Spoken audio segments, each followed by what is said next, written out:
திராவிட முன்னேற்ற கழகம்தான் சிறுபான்மையுடைய நலனில் உண்மையான அக்கறை கொண்டுள்ள இயக்கம்.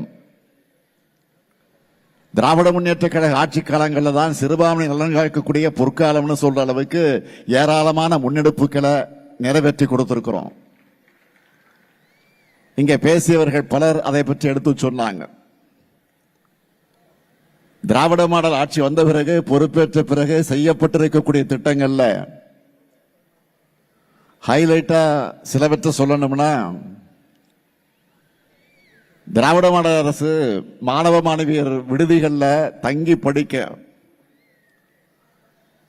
அவங்களுடைய பெற்றோருக்கான ஆண்டு வருமான உச்சவரம்பையும் பல்வகை செலவின தொகையும் உயர்த்தி இருக்கிறோம்.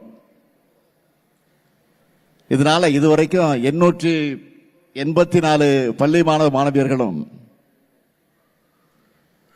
3824 கல்லூரி மாணவ மாணவியர்களும் பயனடைந்திருக்கிறாங்க. கிராமப்புற மாணவிகள் இடைநிற்றல் இல்லாம கல்வி கற்கணும்னு இதுவரைக்கும் 1,03,000 மாணவிகளுக்கு 6,57,00,000 ரூபாய் ஊக்கத்தொகை, வெளிநாடுகளில் உயர்கல்வி பயில சிறப்பான திட்டம், 1 முதல் 8ஆம் வகுப்பு வரை படிக்கிற 90,723 மாணவிகளுக்கு 1000 ரூபாய் கல்வி உதவி தொகை, அரசு உதவி பெறக்கூடிய சிறுபான்மையில பள்ளிகள்லையும் முதலமைச்சருடைய காலை உணவு திட்டம், கல்லூரி மாணவிகளுக்கு மாதம் 1000 ரூபாய் வழங்கக்கூடிய புதுமை பெண் திட்டம்னு செயல்படுத்தி கொண்டிருக்கிறோம். உபதேசியர்கள் நல வாரியத்தில் உறுப்பினர்களாக பதிவு செய்வதற்கான நிபந்தனைகளை தளர்வு செஞ்சு 5000க்கும் மேற்பட்ட நபர்களை உறுப்பினர்களாக சேர்த்திருக்கிறோம். எல்லா மதங்கள் சார்ந்தும் எந்த பாகுபாடு இல்லாமல் கோரிக்கைகளை நிறைவேற்றுறோம், திருப்பணிகளை செய்கிறோம். இதுக்கு தமிழ்நாட்டு மக்களான நீங்க எல்லோரும் பக்கபலமாக இருக்கீங்க. இதுதான் சிலருடைய கண்களை உறுத்துது. எப்படி தமிழ்நாட்டில் அமைதியை சீர்குலைக்கலாம், இங்க ஒண்ணுக்குள்ள ஒன்னா பழகிற மக்களை எதிரிகளாக பிரிச்சு வைக்கலாம்னு பலர் யோசிக்கிறாங்க. ஆனா ஆன்மீகத்தின் பேரால சில அமைப்புகளை அழைத்து செல்ல நினைக்கக்கூடிய வழி வன்முறைக்கான பாதை என்பதை தமிழ்நாடு உணர்ந்திருக்கு. இங்க ஒரு கோயில்ல திருவிழா நடந்தா அங்க வர மக்களுக்கு முஸ்லீம் மக்களும் கிறிஸ்துவ மக்களும் உணவு மோர்னு கொடுப்பாங்க. வேளாங்கண்ணி தேவாலயத்திற்கும் பக்கத்து வீட்டில் நடக்கிற கிறிஸ்துமஸ் நிகழ்ச்சிக்கும் இந்துக்கள் போவாங்க. ரம்ஜான் நோன்பு காலத்துல முஸ்லீம் மக்களோட நோன்பு கஞ்சியும் ரம்ஜான் பிரியாணியும் இந்துக்கள் வீட்டுக்கு தேடி வரும். இந்த சகோதர உணர்வும் பகுத்தறிவு திறனும் தான் நம்முடைய தமிழ்நாடு. எல்லாருக்கும் எல்லாம் கிடைக்கணும் என்ற இயேசு பெருமான எண்ணத்துக்கு இலக்கணமா நம்ம திராவிட மாடல் ஆட்சியை நடத்திக்கிட்டு இருக்கிறோம். எந்த மதத்தை சார்ந்தவர்களாக இருந்தாலும் மதத்தின் பேரால ஒருவர் உங்க உணர்வுகளை தூண்டார்னா அவரை சந்தேகப்படுங்க, கவனமா இருங்க. ஒருவரும் உங்களை வஞ்சிக்காதபடி எச்சரிக்கையாக இருங்க என்று பைபிள் வாசகத்தை இங்கு குறிப்பிட்டு காட்ட விரும்புகிறேன். இன்றைக்கு ஒன்றியத்தை ஆளக்கூடிய அரசு சிறுபான்மை மக்களுக்கு அச்சுறுத்தல் ஏற்படுத்தக்கூடிய அரசாக இருக்கு. அதனாலதான் அவங்க குடியுரிமை திருத்த சட்டம் கொண்டு வந்தப்போ கடுமையா எதிர்த்து போராட்டங்களை நடத்தணும்.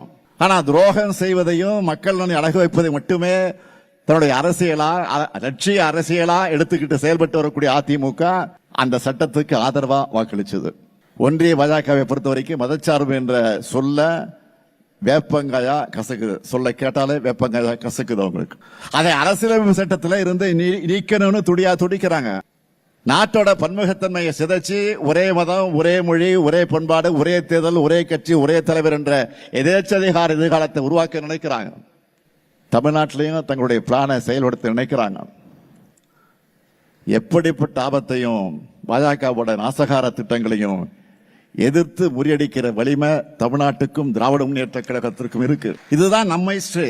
இப்ப கூட சிறப்பு தீவிர வாக்காளர் பட்டி திருத்தம் SIR நடவடிக்கை மேற்கொண்டாங்களே, இதனால என்ன மாதிரியான பிரச்சனைகள் எல்லாம் நாட்டில் உருவாகி இருக்குன்னு உங்களுக்கே தெரியும்.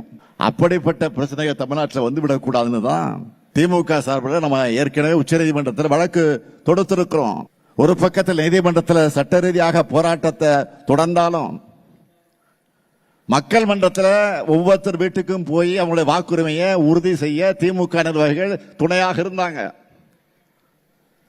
இந்த நிலையில நேற்று வரைவு வாக்காளர் பட்டியல் வெளியாகி இருக்கு. நீங்க எல்லாரும் தமிழ்நாட்டில் இருக்கிற ஒவ்வொருத்தரும் உங்களுடைய வாக்கு இருக்கிறத உறுதிப்படுத்திக்கங்க. எஸ்ஐஆரை பொறுத்த வரைக்கும் நம்முடைய பணிகள் இன்னும் முடியல.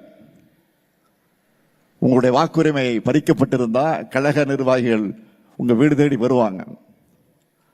வாக்காளர் பட்டியல உங்க பேரை சேர்ப்பதற்கான உதவிகள் அவங்க செய்வாங்க. நீங்க கவலைப்படாதீங்க. நம்மை வாக்களிக்க விடாமல் தடுக்கிறதுக்கு ஒன்றியத்தில் ஆளும் பாஜக அரசு பல்வேறு முயற்சிகளை செய்வாங்க. அது எல்லாத்தையும் முறியடிச்சு நாம நிச்சயம் வெற்றி பெறுவோம்.